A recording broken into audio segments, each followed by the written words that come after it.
네, 제가 종종 여러분들께 말씀드리는 내용이 있었죠. 우리는 낙심할 만한 상황에 처할지라도 낙심하지 않을 수 있다. 그렇죠? 그리스도인으로서 살아간다는 것은요, 낙심할 만한 일을 경험하지 않는 것이 아니다. 낙심할 수 있고 실망할 수 있고 좌절할 수 있고 어려움에 처할 수 있지만 우리는 낙심하는 것을 선택하는 것이 아니라 기뻐하고 감사하는 것을 선택하는 사람들이다라고 말씀을 드렸죠. 오늘 본문 말씀을 통해서 바울은 낙심하지 않고 우리가 슬퍼하지 말아야 할 이유가 있음을 보여주고 있는 것입니다. 바울은 지금 어떤 상황에 처해져 있습니까? 감옥에 갇혀 있는 상황입니다. 여러분들 중에 혹시 감옥에 들어가 보신 분 계십니까? 아마 없으시겠죠. 저도 감옥을 경험하지는 못했습니다. 대신에 제가 군대에 있을 때 헌병에서 군 생활을 했기 때문에 헌병 안에 이제 감옥까지는 아니고 이제 영창이라고 해서 유치장처럼 이제 갇혀 있는 곳이 있습니다. 그곳에 갇혀 있는 사람들은 다 무엇 때문에 들어가 있습니까? 법에 의해서, 규칙에 의해서 그 규칙과 법을 어긴 사람들이 처벌을 받는 그러한 목적을 위해서 그 안에 들어와 갇혀 있는 것이죠. 갇혀 있다는 것은요 상당히 고통스럽습니다. 내 몸에 육신의 어떤 고통이 가해지지 않더라도 정신적으로 심적으로 굉장히 불편함과 때로는 불안함과 어려움이 있죠. 바울도 굉장한 어려움이 있었을 것입니다. 감옥에 갇혀 있다라는 것. 그런데 낙심하지 않고 슬퍼하지 않을 수 있는 이유를 바울은 이야기하고 있는데요. 그 첫 번째 이유가 무엇이냐면요. 우리가 감옥에 갔을 때, 고난을 겪을 때 그것이 내 잘못 때문이 아니다라는 사실을 바울은 분명하게 알고 있었습니다. 무엇 때문에 바울은 갇혀 있는 몸이 됐습니까? 복음을 전하는 일 때문입니다. 이 복음을 전하는 일은 누구의 일입니까? 사람의 일이 아니라 하나님의 일이죠. 그러니까 하나님을 위한 일, 하나님의 일, 그 일을 위해서는 내가 갇혀 있을 때라도 낙심하지 않고 슬퍼하지 않을 수 있다. 오히려 기뻐할 수 있다. 하나님의 일을 위하여서 예수 그리스도의 복음을 위해서 감옥에 갇히는 것은요 십자가의 길을 걷는 것과 동일합니다. 그러니까 그 십자가의 길을 걷는 일 중에 하나인 것이죠. 우리는요 십자가를 이해합니까? 우리는 십자가를 이해할 수 없습니다. 이해하는 것으로는 기뻐할 수 없습니다. 그러니까 우리가 나에게 있어서 좋은 일 있을 때 기뻐하고 슬프고 어려운 일 있을 때 낙심하게 되는데 이게 좋은 일이다라는 것을 이해하고 슬픈 일이다라는 것을 이해한다면 우리는 신앙의 길을 걸을 수가 없다는 것입니다. 십자가의 길을 걸을 수 없다는 것이에요. 십자가의 길은 어떤 길입니까? 믿음으로 걷는 길입니다. 유일한 복음의 길, 그 길을 무엇으로 걸을 수 있느냐? 믿음으로 걸을 수 있다라는 것입니다. 다른 말로 이야기하면 십자가의 길은요, 믿음이 없이는 걸어갈 수 없다는 사실입니다. 그런데 안타까운 일은 십자가의 길 말고는 우리에게 다른 길이나 다른 방법이 없다는 사실입니다. 우리를 구원으로 인도할 수 있는 다른 길은 아무것도 없습니다. 오직 십자가의 길뿐입니다. 이것이 유일한 복음의 길입니다. 그런데 바울은 어떻습니까? 자기가 십자가의 길을 걷다가 갇히는 상황에 처해져 있다라고 고백하는 거예요. 그러니까 유일한 길, 하나밖에 없는 길, 정답을 걸어가는 그 길을 걷다가 어떤 일을 겪게 된 겁니까? 갇히게 되는 일을 경험하게 된 것입니다. 그렇기 때문에 슬퍼하지 말아야 한다는 것입니다. 나의 잘못 때문이 아니라 내가 틀린 일을 했기 때문이 아니라 내가 잘못했기 때문이 아니라 내가 올바른 길, 하나님의 일을 하다가 갇히게 된 것이기 때문에 우리는 낙심하지 않을 수 있다. 바울은 그렇게 이야기하는 것입니다. 그리고 두 번째로 바울은 갇혀 있는 몸이지만 낙심하지 않고 슬퍼하지 않을 수 있었는데요. 그 이유가 무엇이냐면 나의 매임으로 인해서, 그러니까 내가 갇혀 있는 것으로 말미암아 다른 형제들이 하나님의 말씀을 전하는 일, 하나님의 일을 하는 데 있어서 더욱 담대함을 얻기 때문이다라는 것입니다. 무엇이냐면 나는 갇혀 있지만 내가 갇혀 있는 것 때문에 아직 갇히지 않은 다른 믿는 형제들이 무슨 일에 더 힘을 쏟을 수 있다는 겁니까? 하나님의 일을 하는 일. 하나님의 일을 하는데 더욱 담대함을 얻을 수 있다라는 것입니다. 이것이야말로 어떤 모습입니까? 한 알의 밀이 땅에 떨어져 죽게 되었을 때 많은 열매를 맺는 모습입니다. 예수님께서 요한복음을 통해서 말씀하셨죠. 한 알의 밀이 땅에 떨어져 죽지 않으면, 썩지 않으면 아무 일도 일어나지 않는다. 그러나 한 알의 밀이 땅에 떨어져 죽으면 많은 열매를 맺는다라고 분명하게 말씀하셨습니다. 그러니까 바울은요, 자기의 매임, 자기의 갇힘, 자기의 이 고난이 무엇을 의미한다라고 생각했냐면 한 알의 밀이 떨어져 땅에 심겨진 것, 썩어진 것을 의미한다는 것입니다. 썩는 것, 죽는 것, 고통을 당하는 것, 고난을 당하는 것, 이 일을 통해서 하나님의 일에 있어서 많은 열매를 맺을 수 있기 때문에, 그 모습을 소망하기 때문에 바울은 낙심하지 않는다라는 것입니다. 오늘날 수많은 선교지의 선교사님들이 파송되어 있습니다. 그리고 우리 각자의 삶의 자리 가운데 선교적 사명을 감당하는 그리스도인들이 많이 있습니다. 우리 가정에서, 직장에서 만나는 사람들마다 내가 그리스도인이다, 내가 하나님의 사랑을 입는 사람이다, 내가 하나님을 사랑하는 사람이다라는 것을 나타내 보여주며 살아가고 있죠. 우리는 우리의 삶을 통하여 믿지 않는 자들에게 하나님의 흔적을 보여줄 수 있어야 합니다. 예수 믿으니까 뭐가 다르네. 교회 다니니까 뭐가 다르네. 내가 알지 못하는 어떤 비밀이 있나? 저 사람은 기뻐할 만한 일이 없는데도 어떻게 저렇게 기뻐할 수 있지? 저 사람은 인생에 낙심할 만한 일이 있고 슬퍼할 만한 일이 있고 좌절할 만한 일을 겪는데도 왜 넘어지지 않고 좌절하지 않고 다시 기쁨으로 일어설 수 있지? 믿지 않는 자들에게 이러한 궁금증을 갖도록 만들어줘야 하는 것이 우리 그리스도인들의 사명입니다. 전도하는 것, 복음을 전하는 것, 선교하는 것, 이 모든 것들이 결국에 무엇을 보여주는 것이냐? 그리스도를 알지 못하는 자들, 그리스도를, 성령을 자기 마음 가운데 품지 못하고 살아가는 사람들에게 있어서 뭔가 다르다는 것을 보여줄 수 있어야 한다는 것입니다. 그런 면에 있어서 사도 바울은요, 예수 그리스도를 그 마음 가운데 품음으로 말미암아 뭔가 다르긴 다르다라는 것을 절실히 보여준 사람입니다. 12절, 오늘 본문 12절 말씀을 보시면 바울은 이렇게 고백하고 있어요. 형제들아, 내가 당한 일이 도리어 복음 전파의 진전이 된 줄을 너희가 알기를 원하노라. 내가 갇혀 있고 내가 고난을 당하고 내가 어려운 일을 당했는데 나 이렇게 힘들어, 나 이렇게 어려운 일을 많이 당했어, 나 그러니까 이제 좀 쉬고 싶다, 나 이제 좀 그거에 대한 보상을 받아야 되겠다, 이렇게 이야기를 하는 것이 아니라 내가 당한 일이 무엇에 더 유익이 되었다라고 이야기하냐면 도리어 복음 전파의 진전이 된 줄을 너희가 알기를 원하노라. 그러니까 바울이 지금 주목하고 있는 것은 무엇입니까? 내가 고난을 당한 것에 주목하고 있습니까? 아니면 복음이 전해지는 일에 주목하고 있습니까? 바울은요, 자기가 고난을 당하는 일보다 하나님의 복음, 예수 그리스도의 복음이 전해지고 증거되는 일에 더 주목하고 있는 것입니다. 그러니까 이 두 가지 일이 인과관계로 딱 엮여 있게 되면 바울은 이 과정 혹은 그 원인에 더 주목하고 있는 것이에요. 내가 고난을 당하는 것, 내가 얼마나 어려움을 겪는 것, 내가 얼마나 복음을 위해서 그렇게 헌신하고 열심히 일하는 것, 그것 때문에 하나님 나라의 복음이 전해졌어, 이렇게 원인과 그 과정에 주목하는 것이 아니라 바울은 자기가 겪은 모든 일들, 그 모든 것들은 그냥 지나가는 과정으로 두고 무엇에 주목하고 있습니까? 하나님 나라의 복음이 증거되는 일에 주목하고 있어요. 과정이 순탄하지 않고 과정이 어렵고 내가 당하는 많은 고통들이 있다 할지라도 그 모든 것들이 무엇을 바라봄으로써 다 아무런 자기에게 큰 의미가 없다라고 이야기하는 겁니까? 하나님의 나라, 복음이 증거되는 일을 위하여서 쓰임 받았다면, 고통 받았다면, 고난 받았다면, 어려움을 이겨낼 수 있었다면 괜찮다라고 하는 것이 바울의 고백인 것입니다. 자신이 감옥에 갇힌 일이 복음을 위한 일이기 때문에 슬퍼할 일이 아니다라는 사실을 빌립보 교회 성도들에게 분명하게 전하고 있는 것입니다.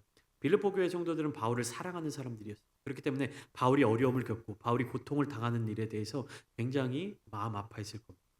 그러나 바울은 그러한 자기를 사랑해주는 빌립보 교회 성도들을 향하여서 이것은 걱정할 일이 아니다, 이것은 슬퍼할 일이 아니다, 나는 내가 당한 일이 오히려 복음 전파의 진전이 된 줄을 너희가 알기를 원한다, 그러니까 기뻐한다라는 것입니다.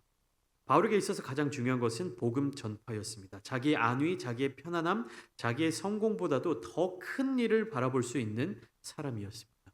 그러니까 복음을 위하여 자기를 드릴 수 있는 사람이었습니다. 우리가 신앙생활을 하면서 나를 내려놓고 나를 포기하고 자기 십자가를 지고 주님을 따른다라고 이야기를 하죠. 여러분들은 어떤 십자가를 지고 계십니까? 여러분들은 삶의 자리 가운데 예수 그리스도를 믿는 것 때문에 무엇을 포기하고 계십니까? 여러분들이 예수님을 증거하고 전하는 일 때문에 어떤 희생을 감당하고 계십니까? 여러분, 바울은요, 역사상 그 누구보다도 복음을 위해서 많은 고통을 당한 사람입니다. 많은 고난을 당한 사람입니다. 그런데 성경 그 어디에서도, 바울이 쓴 서신서 어디에서도 내가 예수님의 복음을 전하면서 고통 당하는 것에 대해서 보상을 원한다라는 이야기를 하질 않습니다. 오히려 자기가 겪은 일에 대해서 예수 그리스도의 그 십자가에 비하면 보잘것없는 것이다라는 고백이 성경 곳곳에 기록되어 있습니다. 주님의 그 은혜의 놀라움에 비해서 내가 주님을 위해서 헌신하는 일은 정말 작은 일이다라는 그 마음이 성경 곳곳에서 느껴지고 있는 것이에요. 그러니까 지난 10월 1일 국군의 날 행사가 있었습니다. 임시 공휴일로 지정돼서 아마 대부분의 우리 성도님들은 휴일로 보내셨을 텐데요. 나라를 위해서 충심을 가진 사람들, 나라를 위해서 헌신하는 사람들, 그러한 사람의 모습은 어떠한 모습인가? 우리가 곰곰이 생각해 보죠. 우리가 나라와 민족을 위해서 기도하고 또 나라의 위정자들을 위해서 기도하는데, 여러분, 나라를 사랑하는 사람, 나라를 세우기 위해서 충심을 가진 사람의 모습은 어떤 모습입니까? 나라를 부강하게 하여서 그 나라 안에서 나의 부귀 영화를 누리고 안전을 추구하는 사람들입니까? 아니면 나를 희생해서 나라를 굳건하게 세워 나가는 사람들입니까? 우리가 독립운동가들이라든지 혹은 역사적 위대한 위인들의 모습을 보면 어떻습니까? 자기를 희생하여서, 자기를 포기하여서 나라를 지키고 나라를 굳건하게 세워나간 위대한 사람들이 있습니다. 그 사람들을 우리는 위인이라고 말하고 있습니다. 그냥 나라를 부강하게 하고 나라를 강하게 해서 그 안에서 나의 부귀 영화를 누리고 안전을 추구하는 사람들을 우리는 위인이라고 이야기하지 않습니다. 나라를 살리기 위해서, 나라에 닥쳐진 위기를 이겨내기 위해서 자기를 희생하고 자기를 포기하고 나의 안전과 나의 어떠함보다도 이 나라를 세우기 위해서 자기의 모든 것들을 포기하는 사람들을 우리는 위인이라고 이야기를 하고 있습니다. 사도 바울은 하나님 나라의 관점에 있어서 그러한 위인과 같은 사람이었습니다.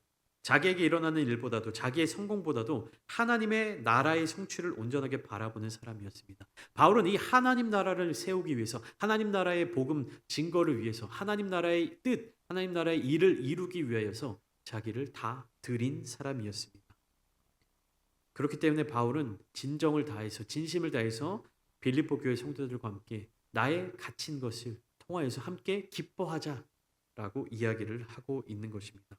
이러한 바울의 담대함으로 말미암아 복음의 역동성이 더욱 살아나게 되는 것을 우리는 알 수 있는데요. 13절 말씀 이렇게 기록되어 있습니다. 이러므로 나의 매임이 그리스도 안에서 모든 시위대 안과 그 밖에 모든 사람에게 나타났으니. 바울은 지금 어디에 매여 있냐면 로마에 있는 곳에 한 시위대 뜰에 이렇게 갇혀 있는 것입니다. 로마에 있는 감옥에 갇혀 있는 것이에요. 그때 당시에 초대 교회라든지 혹은 이제 바울과 많은 사도들이 세운 각 지역에 있는 교회에서 복음을 증거하고 있었습니다. 그런데 로마 황제의 시위대에게, 그러니까 로마 황제의 그 군대에게 복음을 선포하는 기회를 얻기는 쉽지 않았을 것입니다. 왜냐하면 로마는 어떻습니까? 황제를 신으로 여기는 집단이었어요. 근데 그러한 신을, 그러니까 황제를 섬기는 시위대에게 말하자면 다른 신을 소개해 주는 거죠. 야, 로마 황제는 신이 아니야. 여기 있는 진짜 신이 있어. 예수님을 믿어봐. 하나님이 계셔. 이것을 소개하기란 쉽지 않은 일이었습니다. 그런데 바울은 지금 어떻습니까? 감옥에 갇혀 있음으로 말미암아 그 시위대와 접촉할 수 있게 된 거예요. 바울을 이제 지키고 있을 거 아니에요. 감시하고 있을 거 아닙니까? 그 시위대와 접촉할 기회를 얻었고 또 나아가서 어떤 일을 할 수 있었습니까? 재판을 받게 되잖아요. 그 재판의 자리 가운데 자기를 변호하고 변론할 수 있는 기회가 있는데 그 모든 재판의 과정 중에 로마의 관리들과 병사들에게 복음을 변증하고 확증할 기회를 얻을 수 있었습니다. 그러니까 갇혀 있는 몸이기 때문에 로마의 입장에서 죄인의 어떤 그러한 형을 딱 감당해야 되는 피고인의 입장이기 때문에 자기를 변론하고 자기의 어떤 그 재판 과정에서 자기를 변호하는 시간이 있을 거 아닙니까? 그 시간에 공식적으로 바울은 복음을 전할 수 있는 기회를 얻었다라고 감사하고 있는 거예요. 생각이 다르죠. 우리는 내가 하나님 나라의 복음을 전하면서 갇히고 재판받고 소송에 휘말리고 어려움을 겪으면 내가 뭐하러 이 일을 했는가? 내가 어쩌다가 정말 이 지경에 빠졌는가? 이렇게 고민하고 막 이렇게 한탄할 수 있는데 바울은 오히려 그러한 자신의 상황, 자신이 처해져 있는 그 상황을 어떻게 해석하고 있는 겁니까? 야, 우리가 쉽게 만날 수 없는 로마 황제의 시위대, 로마 황제의 어떤 그 친위대, 그 로마의 고위 관리들, 야, 내가 이렇게 감옥에 갇혔으니까 저 사람들 만날 수 있지. 내가 저 사람들에게 복음을 증거할 수 있는 기회가 언제 오겠어? 지금이 바로 그 기회가 아니냐? 재판장에 섰을 때도, 로마의 총독 앞에 섰을 때도, 야, 내가 이 때가 아니면 어떻게 로마의 총독과 이렇게 얘기를 나눌 수 있겠냐? 응? 나 로마의 황제와도 이렇게 대면해서 이야기를 나누고 싶다. 기회만 되면 나는 재판 자리에 서서 로마의 황제 앞에 서서 나는 복음을 증거할 수 있을 거야. 이렇게 바울은 생각 자체가 자기의 처지, 자기의 상황, 자기의 어떠함에 주어져 있는 것이 머물러져 있는 것이 아니라 무엇에 주목하여 있는 것입니까? 하나님 나라의 복음에 모든 생각을 올인하고 있는 거예요. 그러니까 내가 처해져 있는 이 상황도 어떻게 해석하는 것이요? 하나님 나라의 복음을 전할 수 있는 기회가 왔다. 로마의 관리들에게 하나님의 복음을 전할 수 있는 기회가 왔다. 로마 총독들에게 이 복음을 변증할 수 있는 기회가 왔다. 그러니까 실제로 바울은 어떻습니까? 3년이라는 이 재판의 시간 덕분에 가이사랴에서 로마 총독들인 벨릭스와 베스도에게 복음을 선포할 수가 있었습니다. 바울은 이것을 기쁨으로 감당했던 사람이었어요. 그리고 이어서 14절 말씀에 이렇게 기록되어 있죠. 형제 중 다수가 나의 매임으로 말미암아 주 안에서 신뢰함으로 겁없이 하나님의 말씀을 더욱 담대히 전하게 되었느니라. 이것은 무슨 말씀이냐? 바울이 이 감옥에 갇혀 있는 그 생활로 말미암아 로마에 있는 성도들이 예수님에 대한 확신이 흔들리지 않고 오히려 어떻게 합니까? 더욱 확고해져서 복음을 담대히 선포할 수 있게 되었다는 겁니다. 내가 갇힘으로 말미암아 내가 복음을 선포하는 일, 외부에 나가서 선교지에 나가서 복음을 선포하는 일은 할 수 없게 되었지만 내가 이 갇힘으로 말미암아 여기에 있는 우리 성도들이, 여기에 있는 형제들이 복음의 확신을 가지고 복음 증거를 하는 일꾼들로 세워졌다라고 이야기하고 있는 것입니다. 누가 주인가? 헬라어로 퀴리오스라고 하는데요. 주입니다. 주인. 누가 주인가? 라는 질문에 대해서 로마의 황제가 주인가? 아니면 그리스도 예수께서 주님이신가? 이 질문에 대한 확신과 확답을 이 로마의 성도들은 바울을 통해서 얻을 수 있었던 것이요. 바울이 갇혀 있으면서도 소망을 가지고 있고, 바울이 갇혀 있으면서도 낙심하지 않고, 바울이 갇혀 있으면서도 하나님 나라에 대한 선포하는 그 모습을 본 로마의 성도들이 무엇을 보게 된 것입니까? 로마의 황제가 주가 아니다. 퀴리오스는 로마의 황제가 아니다. 예수 그리스도가 진정한 퀴리오스다. 바울은요, 그것을 보여주는 사람이었습니다. 삶을 통하여서 하나님 나라의 복음을 보여주는 사람이었어요. 근데 참 재미있는 일이 일어납니다. 15절부터 17절까지 말씀을 보면 그러니까 바울이 갇힘으로 말미암아 복음을 전하는 자들이 늘어났어요. 복음을 더 열심히 전하는 복음 선포자들이 생겨났는데 목적이 다릅니다. 그러니까 복음을 열심히 전하는 거예요. 바울이 갇힌 것으로 말미암아 복음을 전하는 사람들이 생겨났는데 두 부류의 복음 선포자들이 생겼습니다. 15절부터 17절까지 한번 우리 한 목소리로 같이 읽어보시면 좋겠습니다. 15절부터 17절 말씀입니다. 시작. 어떤 이들은 투기와 분쟁으로, 어떤 이들은 착한 뜻으로 그리스도를 전파하나니 세우심을 받은 줄 알고 사랑으로 하나 그들은 나의 매임에 괴로움을 더하게 할 줄로 생각하여 하지 못하게 다툼으로 그리스도를 전파하느니라. 이렇게 기록되어 있어요. 15절 말씀을 보시면 두 부류의 복음 선포자들이 나오는데 첫 번째는 어떤 사람들입니까? 투기와 분쟁으로 그리스도를 전파하는 사람들이에요. 그리고 두 번째는 착한 뜻으로 그리스도를 전파하는 사람들입니다. 이 두 부류의 복음 선포자들이 생겨난 거예요. 바울이 감옥에 갇힘으로 말미암아. 먼저 더 이해하기 쉽게 착한 뜻으로 그리스도를 전파하는 사람들은 누굽니까? 선한 목적을 가지고 선한 의도를 가지고 복음을 증거하는 사람들입니다. 이 사람들은 어떤 마음을 갖고 있었냐? 복음 증거의 핵심적인 역할을 하고 있었던 사도 바울이 감옥에 갇혀서 그 일을 감당할 수 없게 되니까 이제 감옥에 들어간 사도 바울 대신에 우리가 그 일을 감당하자. 우리가 더 책임의식을 가지고 열심히 복음을 전하자 이렇게 다짐하는 사람들이었습니다. 이것이 선한 마음, 착한 뜻으로 그리스도를 전파하는 자들이 일어나게 된 겁니다. 그리고 투기와 분쟁으로 복음을 전하는 자들, 이 사람들은 어떤 사람들이냐? 굉장히 독특한 존재들입니다. 이 사람들도 예수님을 믿는 사람들이었어요. 그리스도의 복음을 전하는 일에 있어서 열심을 가진 사람들이었습니다. 그런데 이 사람들은 바울과 그렇게 좋은 관계를 갖고 있지는 않았던 것 같습니다. 그러니까 어떤 목적을 가지고 열심히 복음을 전하게 됐느냐? 그러니까 예수 그리스도를 시끄럽게 선포하고 막 더 나가서 예수 그리스도를 전파하고 막 그 복음을 증거하면 로마의 관원들이 예수쟁이들, 그리스도를 전파하는 사람들을 굉장히 경계하고 막 자극이 될 거다라고 생각을 한 거예요. 그래서 이 일로 말미암아 감옥에 갇힌 바울에게 정치적 핍박을 더 가중시키려고 한 것이다. 한 책에서 이렇게 설명하고 있습니다. 그러니까 이해가 되시죠? 한 무리는 바울이 갇혔기 때문에 우리가 그 일을 대신해야 돼. 바울이 하던 일을 이제 우리가 나누어서 하자라는 착한 뜻으로 복음을 증거하는 일에 더욱 힘쓰는 사람들이 일어났고, 또 한편에서는 야, 바울이 로마의 감옥에 갇혔대. 근데 로마 관원들은 그리스도를, 예수를 전하는 것을 되게 싫어하잖아. 그러니까 우리가 더 시끄럽게 예수를 전하고 더 시끄럽게 복음을 전도하면 바울이 곤경에 처할 거야. 감옥 안에서 더 어려움에 빠질 거야. 이 목적을 가지고 예수님을 전하는 사람들이 생겨났다는 거예요. 이해가 되십니까? 이 사람들이 누구인지에 대해서는 정확하게 성경은 소개하고 있지 않지만 우리가 추측할 수 있는 부분은 뭐냐? 그리스도인이었지만 바울과 인간적인 감정으로서는 사이가 좋지 않았던 사람. 제가 추측한데 이 복음 전도의 어떤 방법론적인 부분에 있어서 바울의 강경한 성격에 녹아들지 못했던 사람이 아닐까라고 생각합니다. 사도행전 15장에서 바울과 바나바의 다툼이 일어나고 소개되고 있죠. 어떤 이유 때문에 바울과 바나바가 크게 싸우게 되는데 그 일이 무엇이냐? 전도 여행을 하는데, 그리고 우리가 전도했던 교회들을 돌아보는 그 신방을 하는 일에 있어서 이 마가 요한이라고 하는 이 사람을 데리고 갈 거냐, 데리고 가지 말 거냐.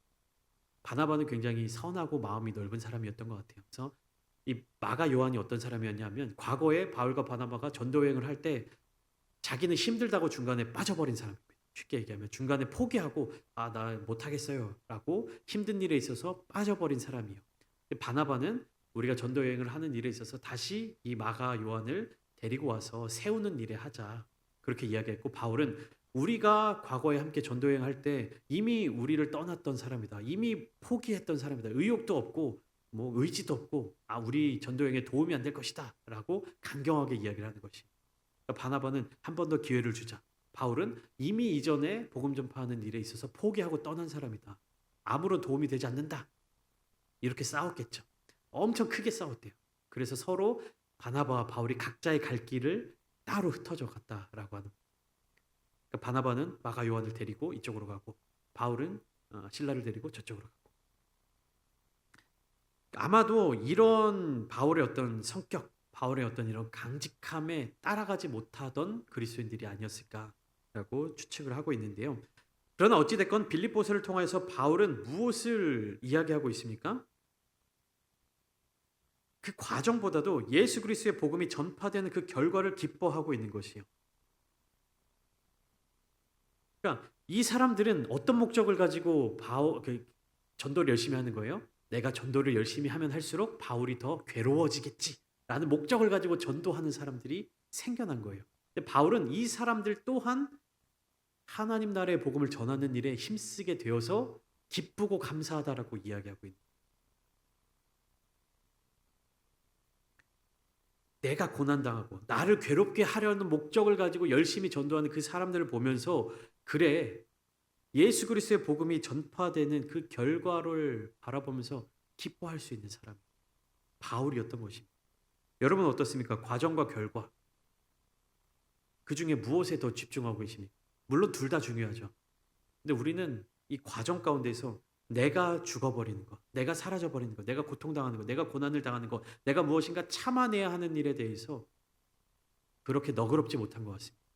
아름다운 결과와 아름다운 과정이 나에게 있어서 모두 다 이루어져야 된다라고 생각합니다. 혹은 둘 중에 하나만을 선택해라 라고 하면요, 결과가 어찌됐든지 간에 나만 편안하면 된다, 나만 힘들지 않으면 된다 라는 그러한 마음이 우리들 가운데 있을지도 모릅니다. 그러나 바울은 어떤 사람이었습니까? 내가 고통 가운데 빠지더라도, 내가 고난 가운데 빠지더라도 예수 그리스도의 복음이 선포될 수만 있다면 나는 기쁘다라고 고백할 수 있는 사람이었습니다. 그렇기 때문에 18절 말씀 바울은 이렇게 이야기합니다. 그러면 무엇이냐? 거칠애로 하나 참으로 하나 무슨 방도로 하든지 전파되는 것은 그리스도니 이로써 나는 기뻐하고 또한 기뻐하리라. 그러니까 정말 순수한 마음으로 예수 그리스도의 복음을 전하는 사람들이 많이 일어나는 것, 그리고 나를 괴롭게 하기 위한 목적으로 열심히 예수 그리스도를 전파하는 사람들이 일어나는 것, 어떤 모양으로 어떠한 이유 때문에 그 일이 일어나든지 간에 나는 상관없이 무엇입니까? 전파되는 것은 그리스도. 전파되는 것은 그리스도. 그리스도가 전파되기 때문에 내가 겪게 되는 어려움, 나를 괴롭게 하기 위한 동기를 가지고 복음을 전하기를 힘쓰는 사람들까지도 다 포용할 수 있는 사람이 바울이었던 것입니다. 저는 이 메시지가 너무나도 멋진 메시지라고 생각합니다. 전파되는 것은 그리스도니. 내가 어려움을 겪더라도, 내가 감옥에 갇히더라도, 나를 미워하는 사람들이 더 열심을 다해서 그 일에 참여할지라도, 그들의 열심에 열심을 더할수록 내가 어려워지고 내가 고난에 빠지고 내가 공경에 처할지라도 전파되는 것은 그리스도니 내가 기뻐하고 또한 기뻐하리로. 바울에게 있어서 그리스도는 누구입니까? 바울에게 있어서 그리스도는 삶의 어느 영역을 차지하고 있습니까? 저 여러분들에게 있어서, 오늘날 우리들에게 있어서 그리스도는 누구십니까? 여러분, 하나님 나라의 복음, 하나님 나라의 영광, 그리스도의 존귀함, 바울에게 있어서 이보다 더 중요한 것들은 없었습니다. 근데 우리가 신앙생활하는 이유가 무엇입니까? 우리가 예배에 참여하는 이유가 무엇입니까? 하나님, 나 이거 어려워요. 하나님, 나 이것 좀 도와주세요. 하나님, 나 이것 좀 해결해 주세요. 하나님, 나 좀 이 땅 가운데서 복을 누리며 살아가게 해주세요. 하나님, 나 좀 이 문제 좀 해결해 주세요. 하나님께 구하며 나아가야 되는 것은 맞지만, 아버지 되신 하나님께 우리의 모든 어려움과 우리의 간구를 의뢰해야 되는 것은 맞지만 그것만 하고 있으면 안 된다는 것이죠. 우리는 무엇을 바라보고 있습니까? 우리에게 있어서 그리스도, 우리에게 있어서 예수님은 어떤 분이십니까? 내가 좀 더 편안하게, 내가 좀 더 안락하게, 내가 좀 더 많은 것을 누릴 수 있도록, 내가 좀 더 많은 것들을 이룰 수 있도록 도와주시는 분이십니까? 아니면 나의 퀴리오스, 나의 주님이십니까? 여러분들에게 있어서 중요한 것은 무엇입니까? 하나님 나라의 복음이 중요합니까? 나의 안위가 중요합니까? 하나님의 영광이 중요합니까? 나의 편안함이 중요합니까? 그리스도를 존귀하게 여기는 것이 중요합니까? 내가 명예를 얻는 것이 중요합니까? 물론 두 가지가 같이 공존할 수 있으면 너무나도 좋겠죠. 하지만 둘 중에 한 가지를 포기해야 할 때 여러분들은 무엇을 포기하시겠습니까? 19절 말씀입니다. 이것이 너희의 간구와 예수 그리스도의 성령의 도우심으로 나를 구원에 이르게 할 줄 아는 고로. 바울은 어려움에 빠져 있었지만 빌립보 교인들의 기도와 성령의 도우심으로 이 어려움을 이겨내고 결국에는 해방될 것을 확신하고 있습니다. 모든 과정의 어려움 속에서도 바울은 가장 아름다운 결과를 기대하고 소망하고 있었던 것입니다. 그러면서 전과 같이 온전히 담대하여 살든지 죽든지 내 몸에서 그리스도가 존귀하게 되게 하려 함이니. 그러니까 내가 살든지 죽든지 그리스도만을 존귀하게 높이겠다라고 선포하는 것입니다. 바울은 옥에 갇히기 전에도 담대하였고 옥에 갇힌 이후에도 담대한 삶을 살았던 사람입니다. 그리고 그 담대함으로 말미암아 삶과 죽음의 모든 순간에서 오직 그리스도를 존귀하게 높일 것을 선포하고 있습니다. 우리 마지막 21절 말씀 우리 함께 읽고 말씀을 마무리하도록 하겠습니다. 21절입니다. 시작. 이는 내게 사는 것이 그리스도니 죽는 것도 유익함이라. 아멘. 내가 사는 근본적인 의미와 이유가 그리스도께 있다. 무슨 말입니까? 나를 높이며 나를 위하여 살지 않는다라는 선포입니다. 나의 삶을 주관하시는 분은 오직 그리스도이시다. 주님의 뜻대로라면, 주님의 인도하심대로라면 죽는 것도 유익하다. 왜냐하면 주님께서 그렇게 판단하시고 그렇게 인도하시기 때문에.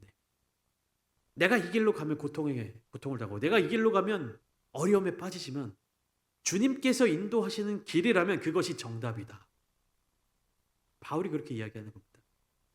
내가 생각할 때 이쪽으로 가는 것이 편안한 길이고, 이쪽으로 가는 것이 올바른 길인 것 같고, 이쪽으로 가는 것이 맞는 길 같지만 하나님의 인도하심이 이 방향을 향해 나아간다면 이것이 정답이다.